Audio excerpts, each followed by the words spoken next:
एक बार प्रेम से बोलो श्री कृष्ण भगवान की जय। माघ महात्म की जय। अक्षयवट भगवान की जय। माँ गंगा त्रिवेणी की जय। मैं माँ गंगा के गोद में बैठ करके कथा कह रही हूँ।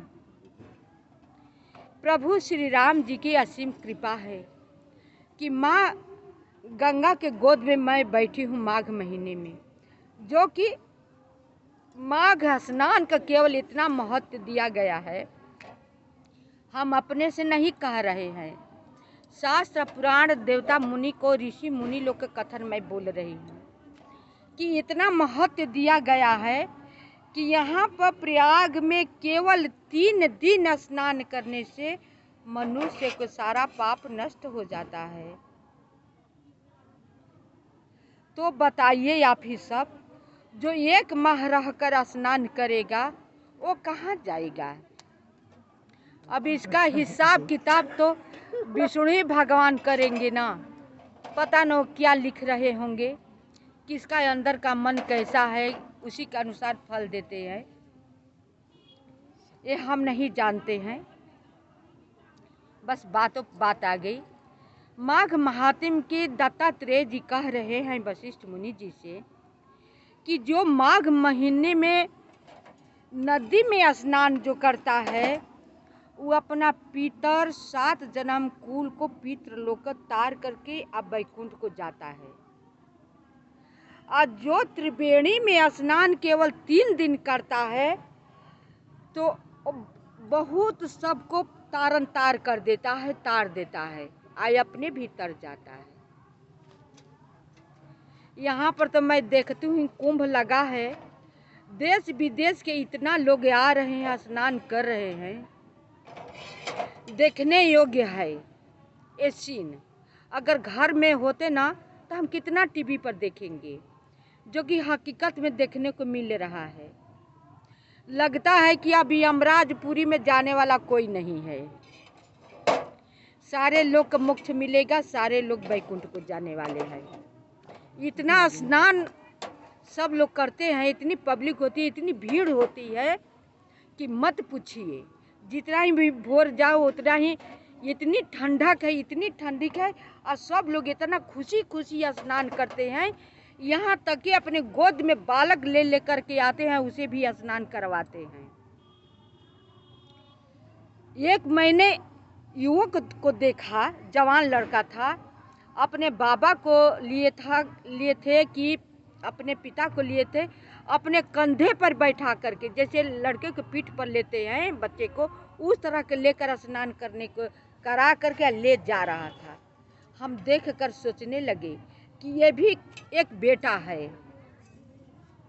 आप सब भी के पास अपने आप जवाब है कि मेरे घर के पुत्र कैसे हैं।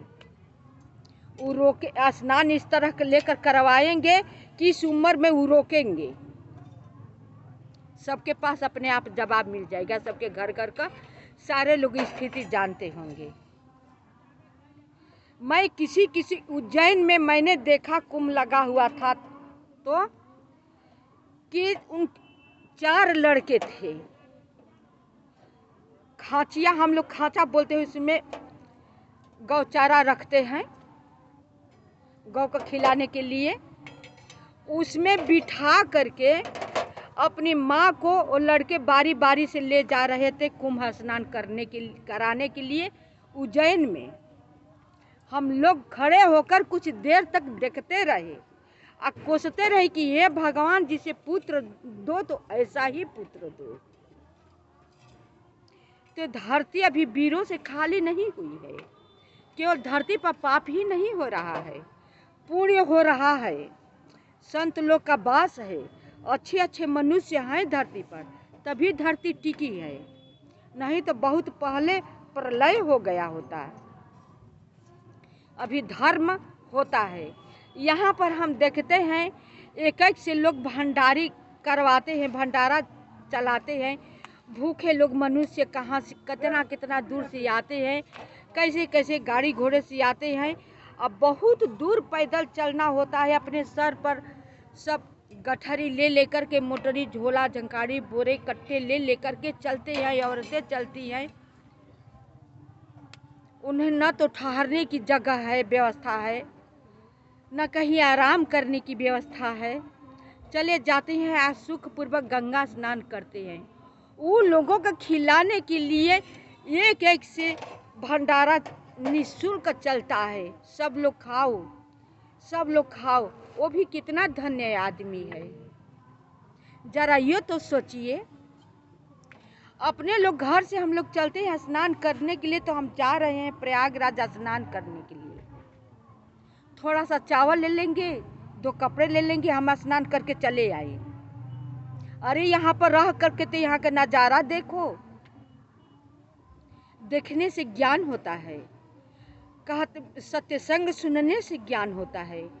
घर में चिड़िए के घोंसले, अब जैसे चिड़िया अपने घोंसले में होती है, उड़ती है, तो जानते हैं कि बहुत बड़ा है संसार।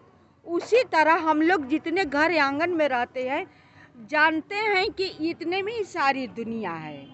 नहीं, दुनिया इतने में नहीं है, जो जो आगर है। पापी से अधिक कहीं धर्मी है, तब धरती टिकी है। यहाँ पर धर्म करते हुए, भंडारा कराते हुए, यज्ञ कराते हुए लोगों को मैं देखती हूँ तो चुपचाप मैं सोच में पड़ जाती हूँ कि हे भगवान, जिसको बुद्धि दो सद्बुद्धि तो ऐसा ही दो। तो वो लोग क्या कहेंगे कि उनके पास धन है ना, तब न कर रहे हैं। ये तो बात सही है, बिना धन का धर्म नहीं होता है, हम भी कहेंगे। लेकिन श्रद्धा तो होनी चाहिए। आपके पास कुछ नहीं है, आप आइए, सेवा कीजिए, स्नान कीजिए गंगा जी में, और सेवा कीजिए, और खाइए, खाना आपको भोजन मिलेगा। सब संत लोग की सेवा कीजिए, आश्रम में रह कर के सबकी सेवा कीजिए, बुजुर्ग लोग को सेवा कीजिए, आपको बिगड़ा हुआ बन जाएगा। अगर करना चाहेगा कोई तो कैसे नहीं कर पाएगा। अगर बहाना करना चाहेगा तो बहुत हजारों बहाना है, बहाने के आगे धर्म कुछ नहीं है। नहीं तो करने वाले के लिए तो बहुत है। गंगा जी में तो हम स्नान कर सकते हैं, सबकी सेवा अपना तन से। मेरे पास पैसा नहीं है, ठीक है, अपने शरीर से सबको सेवा तो हम कर सकते हैं। हम उन लोगों के आश्रम तो झाड़ सकते हैं, उन लोगों का कपड़ा तो हम धो सकते हैं, खाना परोस सकते हैं, सेवा कर सकते हैं। हमें क्या नहीं मिलेगा सेवा से। इसी पर एक बात मुझे याद आ गई। मेरे भाई एक बहुत बड़े महाराज हुए हैं, जो कि बचपन में ही से निकल गए थे। उनका बहुत बड़े बड़े आश्रम है, बहुत बड़े बड़े शिष्य लोग हैं, लेकिन आज भी अपने लोगों से वो नहीं मिलते हैं। गुफा में हमेशा वो रहते हैं, न तो कभी टीवी पर आते हैं, न दुनिया को दिखावा करते हैं। सेवा आपको करेंगे। एक आदमी को, बूढ़े व्यक्ति को, लड़का गायब हो गया था, जवान लड़का। उसका कहीं पर पता ठिकाना नहीं चल रहा था। वो आदमी, बूढ़ा व्यक्ति ने रोते हुए महाराज जी के पास से आया। कहा, महाराज जी, मेरा लड़का न जाने कितने दिनों से गायब है, उसका पता नहीं लग रहा है। हम लोगों के बुढ़ापे के सहारा वही था, हम लोगों के बुढ़ापे का सहारा कौन होगा। कह करके उनके पैर पर पड़कर गिर करके रोने लगा, बहुत रोने लगा। वो व्यक्ति ने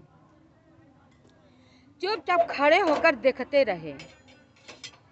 देखते देखते जब उस मन भर रो लिया तो दोनों हाथ उसे उठाया, बुजुर्ग आदमी को उठाया, और क्या बोले कि वहाँ पर पत्थर तोड़ा जा रहा है ना, आश्रम बन रहा था, पत्थर तोड़ा जा रहा है ना, जाओ पत्थर को तोड़ो। वहाँ पर जितने लोग थे ना, सबको आश्चर्य हुआ। ये काम उनका कहना हुआ, यह काम करवाना हुआ, किसी को अच्छा नहीं लगा। अपने लोगों को सुनकर भी अच्छा नहीं लगा कि बताओ बेचारा वो दुख लेकर के इनके पास से आया कि कुछ उपाय बताएंगे, कुछ कहेंगे, आश्वासन देंगे, तो इन्होंने कुछ नहीं कहा। केवल उठा के अपने हाथ से खड़ा किए और कहे कि पत्थर तोड़ा जा रहा है ना, जा करके पत्थर तोड़ो। अब बेचारा जा करके पत्थर तोड़ने लगा। लेकिन इतना वो बड़े महाराज हैं कि उनके आंगने किसी के बोलने की हिम्मत नहीं है कि किसी ने आवाज़ उठाई कि महाराज जी आप गलत कर रहे हैं कि सही कर रहे हैं। जब शाम हो गई तो अपने आप जा करके बोले कि है लो प्रसाद, घर का तुम चले जाओ। प्रसाद लेकर के बूढ़ा मन में सोचता हुआ चला गया कि हमने तो दुख लेकर के इनके पास आया, कितने दिन से हमने खाया पिया तक नहीं, इन्होंने भोजन तक को नहीं पूछा, अब पत्थर तोड़ने को लगा दिया, कुछ उपाय भी नहीं बताया। हमने तो यह सोच करके आया कि कोई उपाय बताएंगे, कुछ सांत्वना देंगे, इन्होंने तो कुछ कहा नहीं। ये थोड़ा सा प्रसाद देकर के शाम हो गए, पत्थर तोड़ते तोड़ते विदा कर दिए। सोचता हुआ जा रहा था, जब घर पे जाता है तो उसका लड़का बहुत कमाई करके आया हुआ था, अपने माँ से बात कर रहा था, घर में आ गया था। वो लड़का उठकर तुरंत अपने पिता को पैर छुआ। लड़का पिता जो है अपने बेटे से मिलकर चिपक कर बहुत रोया, अपना स्थिति बताया कि बेटा ऐसे से कि मैं महाराज के पास गया था कि कुछ उपाय बताएंगे, वो उन्होंने कुछ नहीं कहा। पत्थर तोड़ने को कहा, मैं सारा दिन वहीं पर तोड़ने लगा, कैसे मैं कहता कि नहीं तोड़ूंगा। आने लगा तो उन्होंने प्रसाद देकर भेज दिया, बोले कि घर चले जाओ, शाम हो गया। तो लड़का बोलता है मुस्कुराकर, पिताजी आप सोच क्या रहे थे उनके विषय में? तो कि मैं क्या सोचता, वो बड़े महाराज जी हैं, कुछ कहने का अधिकार तो है नहीं, लेकिन ये मैं जो सोच रहा था कि इनके पास आया अपना दुख लेकर के, इन्होंने मुझे पत्थर तोड़ने में लगा दिया, खाने तो तक नहीं पूछा, उल्टे में मुझे प्रसाद देकर घर वापस भेज दिया। तो हंस कर बोला, पिताजी अब ऐसा आप मत सोचिएगा उनके विषय में, मैं आपसे माफ़ी मांगता हूँ। वही महाराज मेरे पास गए और जाकर बोले कि अभी अभी अपने घर जाओ, तुम्हारा पिता मेरे आश्रम में पत्थर तोड़ रहे हैं, अपने पापों को प्रायश्चित कर रहे हैं, अपने घर जाओ, उनका पापों का प्रायश्चित 4 बजे तक से हो जाएगा। अपने पाप का उतना उन्हें दंड मिलना था, उनके सर पर इतना पाप था, पुत्र वियोग लिखा हुआ था, इसलिए मैं पत्थर तोड़ने में लगा दिया कि करोगे तभी तो तुम्हारा पापों का प्रायश्चित होगा, अपने घर को लौट जाओ। कहे बेटा ऐसा तुम क्यों कह रहे हो, वो महाराज जी तो वहीं पर थे, हमें प्रसाद देकर भेजे। कहे कि तो वही महाराज जी हमें जा करके उन्होंने भेजा कि अपने घर जाओ, तुम्हारा पिता रो रहे, माता रो रही है, अब उनका पूरा हो गया, दंड जो मिलना था वो पूरा हो गया, अब अपने घर के जाओ। अब अपने पुत्र को लेकर के, अपने माता को लेकर के, पुत्र और बुजुर्ग आदमी सब तीनों आकर के महाराज जी को देखते हैं तो अपने बैठे हैं कमरे में, पैरों पर गिर कर रोने लगे कि धन्य है महाराज जी, आप जैसा कृपा करने वाला कोई है नहीं।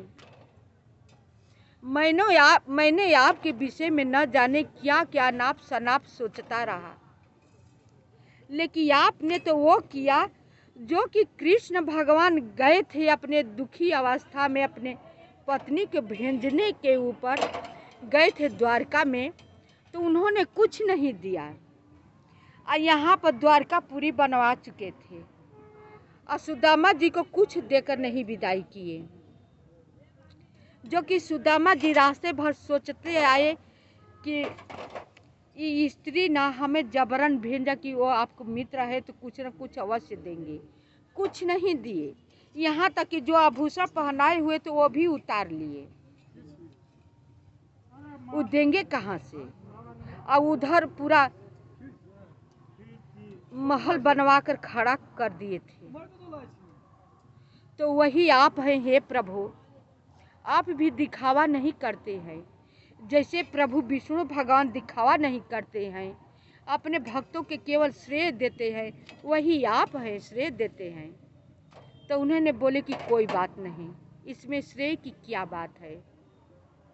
जो मनुष्य जो पाप करता है उसको दंड तो भोगना ही पड़ेगा। जब तक से वो अपने पापों के प्रायश्चित नहीं करेगा उसे फल कहाँ से मिलेगा। उसका अपने पापों के तो प्रायश्चित करना ही होगा। तुम्हारे ऊपर वो पाप था, पुत्र वियोग था, जो कि मेरे पास आए तो अभी 12 घंटे का पाप खड़ा था। आश्रम के सेवा किए, तुम्हारा पापों का प्रायश्चित कट गया। अब बताइए कि 12 घंटे में जब उसका पाप का प्रायश्चित कट गया तो जो 1 माह रहकर आश्रम में सेवा करेगा उसका कितना पाप कटेगा। लेकिन घर में बैठने से, अज्ञानी लोगों के पास रहने से ज्ञान नहीं होगा। ये ज्ञान होगा बिना सत्य संग विवेक न होई। बिना सत्य संग का, बिना समाज में, बिना प्रवचन सुनने से कुछ नहीं होगा। न तो ज्ञान होगा, न धर्म होगा, न कुछ होने वाला है। मैं अपनी बात बता रही हूँ। अगली साल मुझे कल्पवास करना था। मैं सबसे पूछ लिया कि चलो चलो मेरे साथ चलो, मुझे जाना है। कोई नहीं आया मेरे साथ। मैं स्वयं अकेले, एकदम अकेले चल पड़ी। आ गई आश्रम में, आश्रम देखा हुआ था, आ गई, सब सामान रख दिया गया। अब नहाने के वहाँ गंगा जी नहीं देखी थी और संगम नहीं देखा, क्योंकि शिविर दूसरे जगह पड़ा हुआ था। सबसे पूछने लगी, चलोगी मेरे साथ, मुझे भी ले चलना साथ में, मुझे भी ले चलना साथ में। सब लोग कहते हम टेम्पू से जाएंगे तो हम संगम जाते हैं, तो इधर जाते हैं तो हम 3 ही बजे भोर में उठकर जाते हैं। मैं सबसे ही कहती कि हम भी टेम्पू से चलेंगे, हम भी आप सबके साथ 3 बजे भोर में चलेंगे। लेकिन फिर भी हमें कोई साथ में नहीं लिया। एक औरत से बोला कि आप जाएंगी सुबह गंगा जी स्नान करने ना? कहे हाँ। कहे मुझे भी साथ ले लेना ना, हम अकेले हैं, कैसे मैं अकेले जाऊंगी, मुझे देखा नहीं है। तो वो औरत बोली, अरे आपके पास में भगवान है, आप अकेले कैसी हैं, आप अपने को अकेला कैसे महसूस कर रही हैं। ये औरत के बात मुझे दिल में लग गई। मैं भोर में उठी और अपने गोपाल जी को ली, अपने कपड़ा ली और निकल गई। गंगा जी न देखी थी, न संगम देखा हुआ था। गेट पर मैं खड़े होकर सोच रही थी कि इधर लोग आ रहे हैं, इधर से इधर जा रहे हैं, इधर से इधर आ जा रहे हैं, दोनों तरफ आ जा रहे हैं। मैं किधर जाऊं, किधर स्नान है, किधर गंगा जी है और किधर संगम है। सोच ही रही थी खड़े होकर के कि मैं किधर जाऊं। तब तक से एक औरत मुंह अपना ढके हुए, साल ओढ़ते हुए, मुंह अपना ऐसे ढकी हुई थी, आकर मेरे पास खड़ी हो जाती है। कहते कि आप यहाँ पर क्यों खड़ी हैं?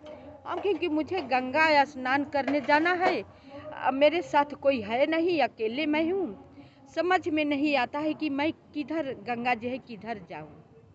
तो बोली कि देखिए, इधर के रास्ते आप जाएंगी तो आपको जब संगम जाना होगा तो इधर रास्ते जाएंगी तो संगम आपको मिलेगा, और इधर रास्ते आप जाएंगी तो आपको गंगा जी, राम घाट गंगा जी मिल जाएगी।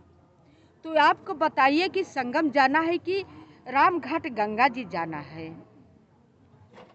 तो हमने बोला कि राम घाट क्यों पड़ा है? तो बोले कि यहीं पर राम जी स्नान किए हैं, अपना पैर पखारे हैं, इसलिए राम घाट बोला जाता है।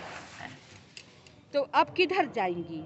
तो हम पहले हम राम ही घाट से शुरू करते हैं, बाद में संगम जाएंगे।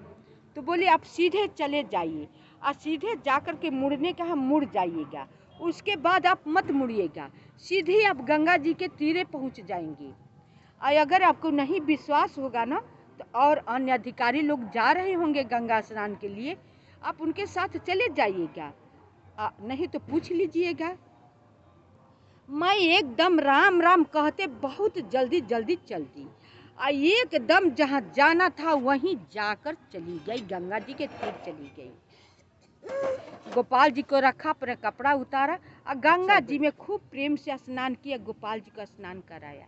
फिर ऊपर सब पंडित लोग बैठे होते हैं, दान पुण्य करके अपना भजन कीर्तन गाते हुए चली आई। तो भगवान पर विश्वास कीजिए, भगवान पर भरोसा कीजिए, भगवान आपके हर पल हर वक्त साथ में हैं, आपको मदद करने के लिए तैयार हैं। जो भी आपको मदद कर रहा है वो भगवान ही करवा रहे हैं, ये समझ लीजिए। ये सच्ची घटना मैं अपना बता रही हूँ। आपको ये कथा कैसे लगा? आप सब कथा सुन करके लाइक सब्सक्राइब अवश्य कीजिएगा, कमेंट कीजिएगा। शेष भाग अगले वीडियो में।